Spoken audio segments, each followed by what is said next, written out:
You lean toward the fire. The wind shifts. A ribbon of smoke curls off the burning plant in the coals, and without meaning to, you breathe it in. Your chest tightens. Your head goes light. And, for a moment, the world tilts sideways. You cough. Your eyes water. But you do it again. This is not a scene from a modern back porch or a college dorm. There is no lighter in your pocket, no packet with a warning label, no filter between you and the leaf. There is only fire plant breath, and a strange new feeling that seems to reach past your body and into something you cannot name. For most of your life, you have been told that smoking is a modern vice, a dirty habit, a product of factories and advertising and bored teenagers.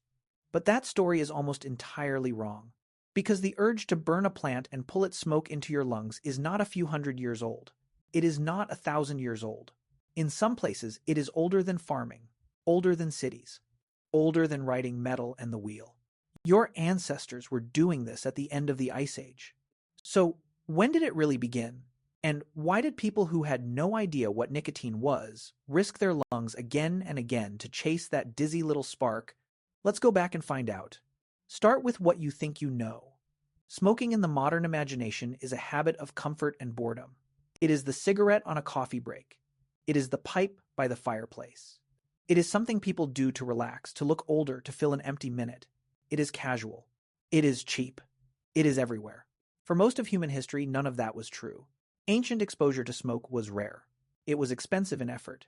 It was often sacred. When your distant ancestors set a plant to smolder and breathed its smoke, they were usually not killing time. They were trying to reach something, a spirit, a god, a vision, a state of mind that ordinary waking life would not give them. The plant was not entertainment. The plant was a door. And here is the part that reframes everything you assume about your own species. The chemistry that hooks a modern smoker, the pull that makes a person light one more, even when they know better, is the same chemistry that pulled people 12,000 years ago.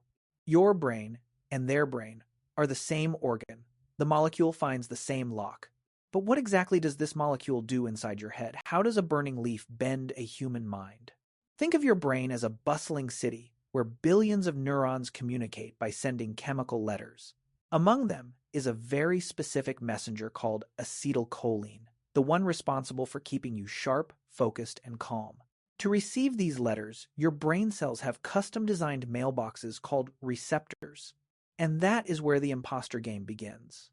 The nicotine molecule in smoke has a chemical shape that is a near-perfect double of your brain's natural acetylcholine messenger. It is an uncanny mimic. When it enters your bloodstream and rushes to your brain in just 7 seconds, nicotine doesn't wait in line. It masquerades as the mailman unlocks those mailboxes and fires them up. The brain is completely fooled. Believing there is an urgent demand for mental energy, it immediately triggers a flood of dopamine, the chemical of reward, satisfaction, and raw pleasure. That is the exact moment you feel high. Your chest warms. A wave of artificial relief washes over you. Your worries are suddenly momentarily silenced. But the trap is cruel. Nicotine is a fleeting imposter. It vanishes quickly, leaving the mailboxes empty and the brain crashing from the sudden drop in dopamine. To find that ease again, the brain demands another spark, and then another. It is a brutally simple hack. It doesn't create genuine joy. It merely borrows happiness from your future charge's interest in the form of dependence and holds a miraculous human organ hostage to a wild molecule. The craving that a factory now sells for profit was once in some communities treated as a whisper from another world. So the question is not really when smoking was invented. Smoking was never invented. It was discovered, over and over by people who noticed that certain plants, when burned, could bend a mind. The oldest hard evidence we have takes us to a place you would never expect. Not a jungle, not a temple. A desert flat in North America at the very end of the Ice Age. Go to the edge of the Great Salt Lake Desert in Utah. Today it is a cracked, wind-scoured plain empty enough to test rockets on. But roughly 12,300 years ago, it was wetland. Marsh. A place thick with birds and reeds and small game where bands of hunter-gatherers set up camp beside the water. An archaeologist named Darren Duke, working with the Far Western Anthropological Research Group, excavated one of those camps. It is called the Wishbone Site, named for a wishbone-shaped hearth left in the ground. Inside that ancient fireplace, buried under thousands of years of sediment, Duke's team found the burned bones of ducks, the tools of everyday survival, and something almost impossibly small. 4 charred seeds. Tobacco seeds. Wild tobacco, the genus Nicotiana, growing on its own with no help from any farmer. And it was sitting in a fire pit that people had used to cook their food and warm their hands at the close of the last ice age. The finding was published in the journal Nature Human Behavior in 2021, and it pushed the story of human tobacco use back by more than 9,000 years beyond what anyone had proven before. Now, picture the moment behind those seeds. A small band, a cold night on the marsh, a fire crackling with duck fat and reeds, and someone at some point reaching for a plant they knew was different, setting it near the flame and breathing. Did they smoke it, chew it, suck on wads of it the way some later peoples did? The seeds alone cannot say for certain. But here is the twist that makes it matter. Tobacco offers no calories worth the trouble. It is not food. Nobody keeps a plant like that in a survival camp unless it does something to the mind. Whatever they were doing with it, they were doing it on purpose at the edge of a frozen world long before your species had ever sown a single crop. That is where the trail begins. But a fire pit only tells you the plant was there. To prove that people were pulling smoke into their bodies, you need something better. You need residue. Move forward in time and across the continent to the laboratories of Washington State University. 2 researchers, Shannon Tushingham and David Gang, spent years developing a way to test ancient smoking pipes for the chemical fingerprints of what had once burned inside them. This is harder than it sounds. A pipe from 1,000 years ago has been cleaned by rain, buried in dirt, handled by collectors. But nicotine, the active drug in tobacco, is stubborn. Traces of it can survive locked inside the porous residue caked in the bowl and stem. Tushingham and Gang built the methods to find it. And find it they did. In pipes from the interior Pacific Northwest, centuries before Europeans arrived with their trade tobacco, they detected clear nicotine signatures. People there were smoking native wild tobacco species like Nicotiana quadrivalvus and Nicotiana attenuata plants, far harsher and more potent than the mild commercial tobacco of today. Now, hold that image. A person crouched beside a fire in a plank house or a hide shelter, packing a smoke-blackened stone pipe with a shredded bitter leaf drawing on it slowly. The smoke that filled their lungs was not the smooth, engineered product of a modern factory. It bit. It burned. It hit hard. And here is the reflective turn that this evidence raises. Because these were wild plants, not farmed ones, some of these tobaccos have since become rare or nearly forgotten their traditional use, fading as commercial tobacco flooded in. The very plants your continent's first smokers preferred were in some cases quietly replaced. The habit survived. The original plant did not, which raises an uneasy question about how much of any old tradition truly continues and how much just wears the same name. Tobacco is only one door. There is another plant and another smoke that carried people even further out of themselves. And to find its oldest clear traces, you have to climb. High in the Pamir Mountains of western China lies a cemetery called Jirzangkal. It sits at almost 3,000 meters of altitude, a harsh place of thin air and stone-lined graves used roughly 2,500 years ago. When archaeologists opened it, they found human skeletons, harps, glass beads carried along early trade routes, and small wooden braziers, little burners blackened by fire and packed with stones. A team led by Mengren Yimin Yang and the archaeobotanist Robert Spengler analyzed the burned residue trapped inside those braziers. Their results, published in the journal Science Advances in 2019, were striking. The residue carried the chemical signature of cannabis, and not the mild, wild kind. This cannabis was unusually high in the compounds that alter the mind. Now reconstruct the scene, those braziers imply. A mourning party gathered around a fresh grave in the cold mountain air, hot stones dropped into the little wooden burners, dried cannabis laid on top. The plant smoldering, the smoke rising thick, filling an enclosed space, filling the lungs of everyone who leaned in. Music from the harps. The living breathing the same smoke, perhaps to reach the dead, perhaps to blur the unbearable line between the two. This is the twist that reframes the whole cemetery. The people of Jirzangkal seem to have chosen or at least favored plants that hit harder than what grew wild nearby. That hints at something deliberate, maybe even the earliest stirrings of people selecting stronger strains for the strength of the experience itself. The pursuit of a more powerful high, in other words, may be thousands of years older than any dispensary. And it happened in a graveyard, as a way of speaking to the departed. You might think a smoke ritual in the mountains was a local isolated thing. It was not, because there is a written account of almost exactly this behavior from one of the most famous storytellers of the ancient world. His name was Herodotus, a Greek writer of the 5th century before the Common Era, often called the father of history. He traveled and collected accounts of distant peoples, and among them he described the Scythians, fierce nomadic horsemen who ranged across the grasslands north of the Black Sea. Herodotus wrote that the Scythians would gather the leafy buds and flowers of a certain plant, crawl inside a small tent, and throw them onto red-hot stones. The plant by his description was hemp, cannabis. The most resinous active parts of the plant would immediately begin to smolder and give off a vapor so thick he said that no Greek steam bath could match it. And the Scythians sitting in that smoke-filled tent would howl with pleasure. For a long time this was dismissed as a traveler's tall tale. Then the archaeology caught up with him. In the Altai Mountains at frozen burial mounds called the Pazyryk Kurgans, the Russian archaeologist Sergei Rudenko excavated tombs that had been sealed in ice for over 2,000 years. Inside, preserved in astonishing detail, he found small tented frames of sticks, sets of hot stones, and containers holding cannabis. It was almost exactly the apparatus Herodotus had described waiting in the ground as physical proof. So, here is the reflective aside that this pairing forces on you. A story that scholars laughed off for centuries turned out to be true. It makes you wonder how much other ancient behavior dismissed as myth or exaggeration is simply waiting under the soil for someone to dig it up. The Scythians in their smoke tents were not a legend. They were a ritual repeated across generations, hiding in plain sight inside an old book. Now cross the ocean again because the New World was not only smoking tobacco casually. In one of its great civilizations, the plant was written into the very language of the sacred. Look at the Maya. Across Central America and southern Mexico, the Maya built cities, tracked the stars, and left behind carved images and painted books full of gods. And in that imagery, again and again appears smoke. Deities smoking, rituals wreathed in it. Tobacco was not a background detail. It was woven into their spiritual world. For years, this was known mainly from pictures and texts. Then came the chemistry. Researchers Jennifer Lothmiller-Cardinal and Dmitry Zagorevsky, working at Rensselaer Polytechnic Institute, tested the residue inside a small Maya vessel, a flask roughly 1,300 years old. Remarkably, the flask carried painted glyphs that appeared to label its contents as the home of tobacco. It was, in effect, an ancient container with the word tobacco written on the side. When they analyzed what was actually inside, they found it: nicotine. The chemistry matched the label.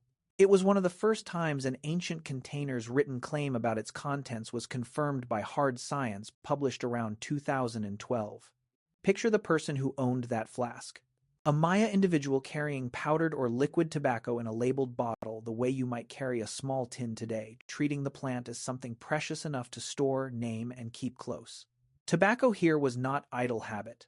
It was medicine offering and a bridge to the divine potent enough to be worth its own dedicated vessel. And that raises a quiet, cumulative point that connects back to the wild tobacco of the Utah marsh and the Pacific Northwest pipes. This single plant, Nicotiana, followed humans across an entire hemisphere and across thousands of years, from Ice Age hunters to temple-building astronomers. The same molecule that sat in a duck-bone hearth 12,000 years ago ended up in a labeled flask beside Maya gods. It never let go. Stay in the Americas because there is a place where smoking was not just practiced but sculpted, carved into art, so deliberate that it survives as some of the most beautiful evidence of the ancient habit anywhere on Earth. Travel to the river valleys of what is now Ohio. Between roughly 2,000 years ago and 1,500 years ago, a network of communities, archaeologists call, the Hopewell built enormous earthen mounds, geometric enclosures so precise they are still being mapped today. And inside those mounds, buried as offerings, they left pipes. Not crude ones, masterpieces. They are called platform pipes. Each one has a flat stone base, a hole to draw the smoke through, and a bowl rising from the center, and again that bowl is carved into the shape of an animal. A beaver gnawing a stick. A hawk. A frog. An otter. When you smoked one, the little stone creature sat facing you, watching you breathe. At a place called Tremper Mound, the archaeologist William Mills, digging in the early 20th century, uncovered a single deposit holding a cache of these effigy pipes, dozens of them gathered together and buried in one ceremonial act. Many had been deliberately broken before burial snapped, as if to release or retire them. Now, imagine the ritual behind that cache, a gathering inside or beside one of those great earthworks. tobacco harsh and native packed into a beaver-shaped pipe. The smoke drawn slowly, while the carved animal stared back. And then when the ceremony reached its end, the pipes broken and given to the mound, too sacred perhaps to be used again. Here is the reflective turn. The Hopewell went to extraordinary trouble to make these pipes beautiful, and then buried them where no living person would smoke them again. That is not the behavior of people passing time. That is the behavior of people who believed the act of smoking connected them to the animals, the ancestors, or the powers those creatures represented. The pipe was not a tool you kept. It was an offering you surrendered. But not every door your ancestors opened was made of smoke, and the next site complicates the whole picture in a way worth facing honestly. Go to a small rock shelter in Central California known as Pinwheel Cave, named for a red painting on its ceiling, a swirling shape that looks like a spinning flower. For years, no one was sure what the painting showed. Then a team led by the archaeologist David Robinson took a closer look, not at the art, but at the ceiling around it. Wadded into the cracks of that ceiling were dozens of chewed plant quids, little balls of fiber that people had wadded up, chewed, and pushed into the rock. When Robinson's team analyzed them, the results published in the Proceedings of the National Academy of Sciences in 2020 identified the plant as Datura. And Datura is no gentle herb. It is a powerful, genuinely dangerous hallucinogen, capable of causing visions, delirium, and in the wrong dose, death. Now, picture the scene. A person in that shelter hundreds of years ago chewing a wad of one of the most dangerous plants in the landscape, beneath a painting that may show the very flower of that plant unfurling. Not smoking it in this case, but taking it in all the same, reaching for the same altered world that smoke reached in other places. And that is the aside this site forces. It reminds you that smoke was only ever one route among several. Chewing, drinking, brewing, inhaling, all were tools for the same human goal of stepping outside ordinary consciousness. And it reminds you that these people knew the risks. You do not chew a plant that can kill you by accident. You do it because you believe what waits on the other side is worth the danger. The door, in other words, was never taken lightly. By now you might assume all of this ancient smoking evidence is solid and settled. It is not. Some of it is a genuine mystery, and one case in particular has haunted researchers for decades. In the early 1990s, a German toxicologist named Svetlana Balabanova ran chemical tests on the tissue of ancient Egyptian mummies. She was looking for drugs. What she reported stunned everyone, including herself. She said she found nicotine, and more shockingly, traces of cocaine. This should have been impossible. Tobacco and coca are New World plants. They grow in the Americas. According to the Standard story, they did not reach Egypt until thousands of years after these mummies were wrapped. Nicotine in an Egyptian mummy was a puzzle. Cocaine was almost heresy. The backlash was immediate. Critics argued the results must be contamination or handling by modern hands or degraded chemicals that only mimicked the real thing or bodies that had been tampered with over the centuries. The cocaine finding especially most researchers reject to this day. There is no accepted way coca leaf crossed the ocean that early. But the nicotine part refused to die quietly, in part because Egypt had its own native plants that contained small amounts of nicotine-like compounds, and because embalming used many botanicals whose full chemistry is still poorly understood. So, here is the honest twist. This is not a case of proven ancient smoking. It is a case of a stubborn anomaly that good scientists still argue about. And that is worth sitting with because it shows you something true about this whole subject. The deeper you dig into ancient drug use, the blurrier the edges get. Not every strange result is a lost secret, but not every anomaly is a mistake either. Some doors, once you find them, refuse to fully close. There is one more site, and it may be the clearest proof of all that ancient smoke was holy smoke, because it was found not in a grave or a cave, but on an altar. Go to Tel Arad, an ancient fortress in the Negev desert of what is now Israel. Inside it stood a small shrine, a Judahite temple, roughly 2,700 years old. And on that shrine sat two stone altars side by side, each topped with a dark burned residue that had sat untouched for millennia. For decades, no one knew what those black deposits were. Then a team including the researchers Aaron Ari, Barak Rosen, and Devory Namdar finally ran modern chemical analysis on them, publishing their results in 2020. One altar held the residue of frankincense, the famous ritual incense of the ancient world. The other held something no one expected: cannabis. Burned, deliberately mixed with animal dung to help it smolder, releasing psychoactive smoke into the enclosed space of the shrine. Picture the worship this implies. A small stone room, thick with rising smoke. priests tending the two altars, one sweet with frankincense, the other loaded with burning cannabis. Worshippers breathing an air deliberately designed to alter the mind to make the presence of the divine feel real and near. This was not a back alley indulgence. This was smoke at the center of organized religion on state property in a sanctioned temple. And here is the aside that ties the whole chain together. The people who built that shrine were not hiding their smoke. They were elevating it, placing the burning plant on an altar beside their most precious incense, treating its haze as a proper offering to a god. The same act that a modern city treats as a vice to be taxed and shamed, an ancient temple treated as an act of worship.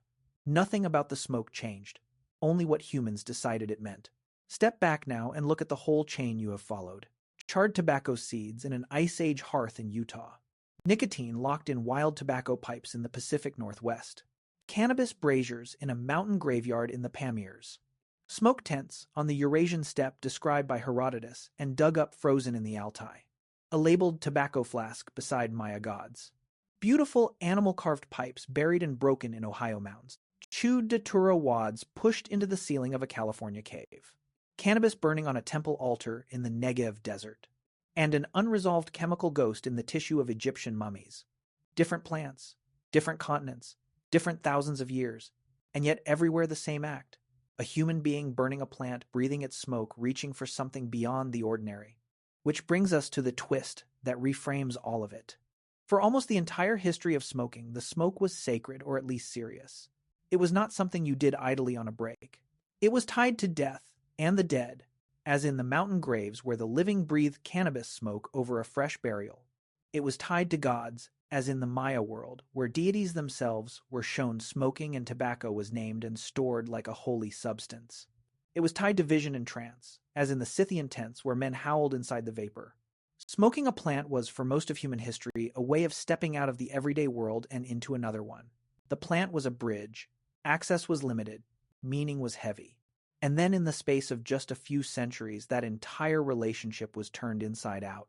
When tobacco crossed from the Americas to the rest of the world after European contact, a massive rupture occurred. The plant was aggressively stripped of its ritual context, pulled out of the temple and the ceremonial tent, and dropped straight into the gears of mass commercialization. Farmers grew it in vast monoculture fields. Merchants shipped it in barrels across oceans, and eventually factories rolled it into identical little tubes by the million. When access became effortless, the sacred meaning dissolved. The vision became a product. The bridge to the spirit world became a cheap commodity you bought at a counter for loose change. The chemistry never changed. Nicotine is nicotine. The same molecule that once carried immense spiritual weight now simply carries addiction sold at industrial scale, stripped of every cultural boundary and ounce of reverence the ancients wrapped around it. What your distant ancestors treated as a rare and powerful door, the commercialized world flattened into a mechanical habit, engineered, mass-produced, and sold back to you at a markup.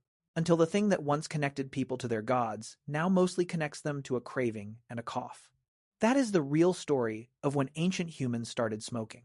They started long ago, and they started with a strict boundary of reverence. It was only when mass commercialization stripped away the ritual context that humanity began smoking for nothing.